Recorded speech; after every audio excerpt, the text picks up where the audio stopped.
Good morning, everyone, and welcome back to this new CPD bite-sized session. Hope your week is going well so far. You had a nice break, and this week, Mark Hyde will present a session which is called Name Will. It's an activity that you can use in your classroom with your students, and basically, what actually, as a reminder, I'm just letting you know that this session is recorded and will be streamlined tomorrow at same time 4:30 to 4:45. Also will be uploaded on staff info points in the TLA tab.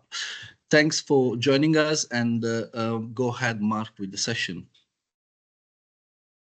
Brilliant. Thanks, Luca, and good morning, everyone. Great to be here this morning with you for this bite-sized session. We're going to look at the name wheel in this bite-sized session, which is a really simple, but used in the right way, simple but effective formative assessment method, which is a little bit of a precursor to this afternoon's Essential CPD, where we're going to look at a formative assessment in a lot more detail. But this is just a little 15-minute snapshot to get us thinking about formative assessment, as it's one of our college's sort of ongoing drives to just ensure that we're using formative assessment effectively and we're checking the understanding of all learners. And this is just a really simple but quite effective way of doing that. So we're going to look at some slightly different ways of using this tool, this name wheel. I'm sure you've come across it, and I'm sure you've used it before in your practice. We're going to explore how this activity links to the TLA framework, and then quickly consider the pedagogy that sits underneath this activity. But I'm glad to tell you that I'm joined today by Sylvia, Andy, Sarah, and Luca himself as well, and we're going to have a go at the name wheel, and we're going to show you a way of using the name wheel to ensure that all learners remain engaged in the formative assessment process. And in a really simple and easy way. So as always, our pledge to you with these bite-sized sessions is that we'll run on time. We're going to keep this short but sweet, no more than 15 minutes. We'll provide quality, and we'll give you one thing that you can take away with you today. That will be the name wheel. So where does this activity sit on the TLA framework? Well, this activity is well and truly in core practice of assessment and learning checks. It is just the basics of formative assessment, checking the learning and the understanding of all learners, and importantly, we're doing it to identify gaps in knowledge, gaps in learning, so we can effectively plan future lessons to fill in those gaps. So the name wheel activity, as I said, I'm sure you've all seen the name wheel or used it before. Really simple. It's easy to prepare. It takes a few minutes to prepare before a lesson. It's quite an effective way of engaging learners in formative assessment practices. As I said before as well, great for finding those gaps in knowledge. And as teachers, you know what it's all about, of course. We find those gaps in knowledge so we can future plan. And you might want to start your next lesson with a little starter activity around those gaps in knowledge. Again, we'll explore this in a little bit more detail later on in the Essential CPD session. If you use the name wheel in a certain way, like I'm going to use it today, it can create a sense of competition. It can run in the background throughout a whole session, so you could just have the name wheel in the background and just go to it every few minutes, spin it, ask a learner a question, or it could just be like a little starter activity or an exercise in its own right, where you say, right, 10 minutes, these are your teams, let's spin the name wheel, and you've got two teams competing against each other. And of course, this will work for every curriculum area, any area that asks questions, which of course is every single one. So this is what the name wheel looks like. Really simple. You just input the names you want on the right hand side. And in fact, instead of looking at it through this view, let's jump out and let's just go to the name wheel tab. I've included this link in the presentation. There are other name wheels. I use this Google one. You can use whichever ones you like, but I've included this link in the presentation. And I've just put Sylvia, Andy, Sarah, and Luca in the right hand side because they're joined us today. All you do is click on this. Really simple. Wheel spins. And it lands on someone, and I'm not going to ask the question right now, Sarah, so don't worry. But that is as simple as that. When it's landed on Sarah, I can either remove the name or I could just close the tab and leave Sarah on the board, which I'm going to do at the minute. The only thing that you might find with this activity, and something to be a little bit mindful of, is that when you spin the wheel and, for example, it lands on Sarah like that, and then ask Sarah a question, she gets it correct, so I'll remove her name. Sarah might then just sort of sit back and fade out of the lesson a little bit because she thinks, well, I'm off the wheel, I'm not going to be asked another question. So that is something to be mindful of. You'll know your learners, you'll know whether they might respond like that, and if so, You could either just leave them on the wheel, like I've just left Sarah on the wheel, so she could be called on again, or you can split your learners into teams. And then when Sarah's asked a question and she gets it correct, she comes off the wheel. She's still in the game because she's got her teammates in the game, and we're keeping score. And there's that element of competition. Again, really simple, but quite effective way of just ensuring that all learners are taking part, and we're not getting that, you know, that little group of 3 or 4 learners in the corner who are sort of just heads down and they're not answering any questions, and they're shying away from assessment practices, as you know, we've all had experiences of that, I'm sure. So without further ado, I thought we'd just give this a little go live here in the bite size and see how we get on. So I've split these guys into 2 teams. We've got Andy and Luca. I've actually done a boys v girls a bit accidentally there. It wasn't intentional. Andy and Luca are going to play against Sylvia and Sarah. So let's spin the wheel and let's see where we go.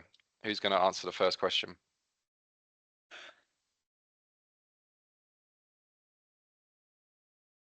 Oh, I thought Sarah was going to get 2 in a row, but we're going to go to Luca. Right, Okay. ready. Okay. Sorry, Andy. Luca, your question is for 1 point. In which London borough is BDC located? This is a simple one. So Barking and Dagenham. Correct, Luca. Well done. It is Barking and Dagenham. It is a simple one. It should be a simple one, but actually I think Havering starts just at the end of the street or something like that. So it's incredibly close to being in the borough of Havering, but well done. You're right. It's in the borough of Barking and Dagenham. So I'm just going to give you guys 1 point. Really simple, and then we'll move on to the next question. So back to the name wheel. Oh, and what I didn't do actually, which I should have done, is I didn't remove Luca. So I'll remember to remove him if it lands on him again. But of course, in your own practice, use this how you want. You can leave Luca on, so he could be called on again. And this time we're going back to Sarah. And this time I will remove Sarah. So I'll click remove. Sarah disappears. And Sarah, over to you. Your question is Barking and Dagenham College primarily known for further education or primary education? Oh, thank you, Mark. It's a tricky one, but I'm going to go with B, further education. Unfortunately, that is incorrect, Sarah. Only joking. Of course, that is the right answer. No! And I've just noticed the flaw in my own presentation is that I should have duplicated this slide so I don't have to keep updating all the scores. But as there's only 4 of us today, it's no big deal. We'll keep rolling with it. Sarah, well done. Correct answer. Of course, it is further education. So that's 1-1. It's pretty tense as we head into the 3rd round. Let's spin the wheel again.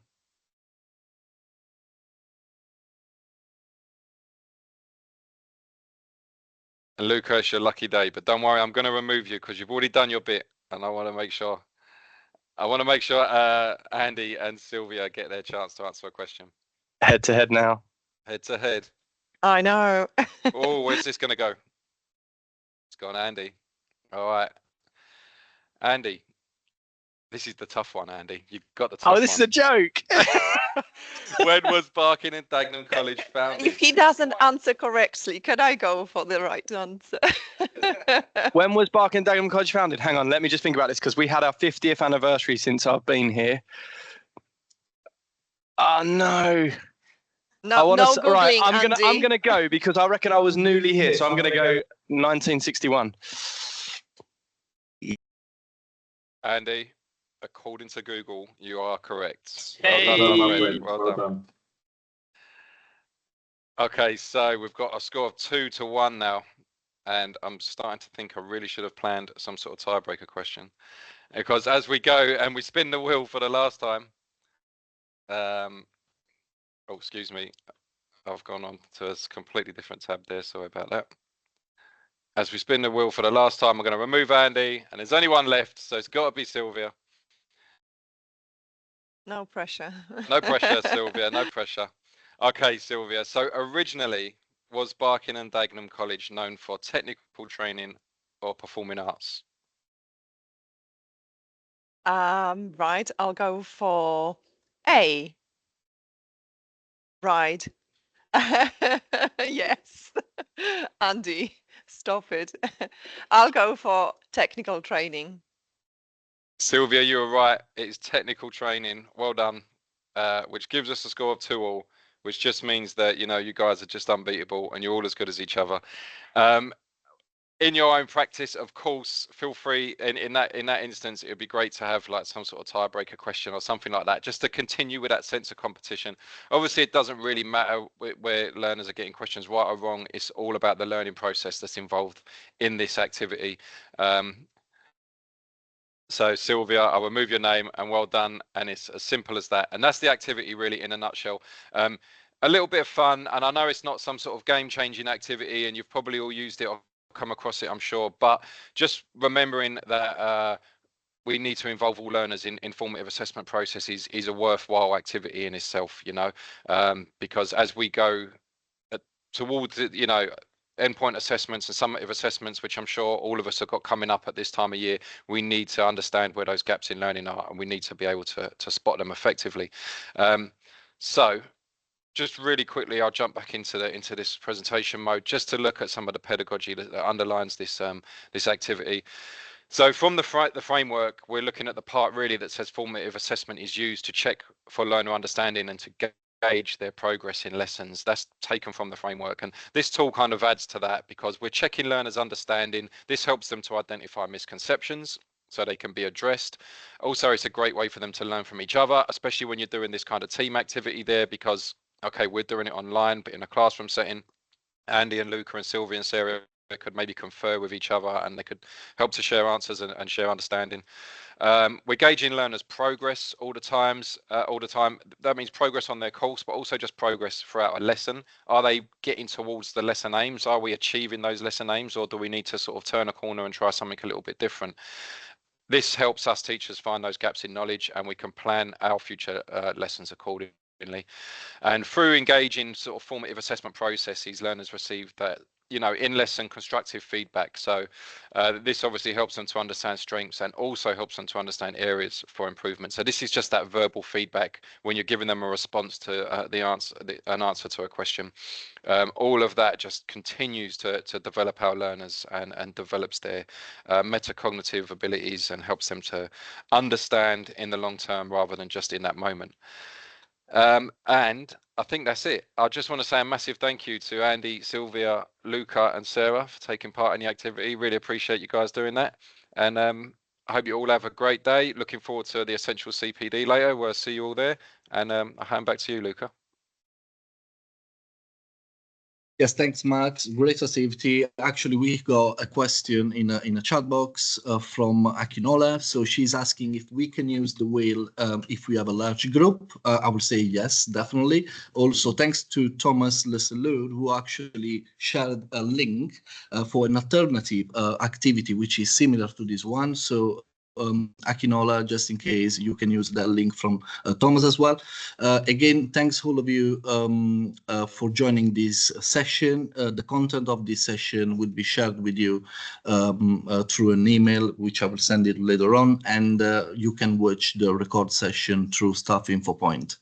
Thank you again for joining us, and see you next week.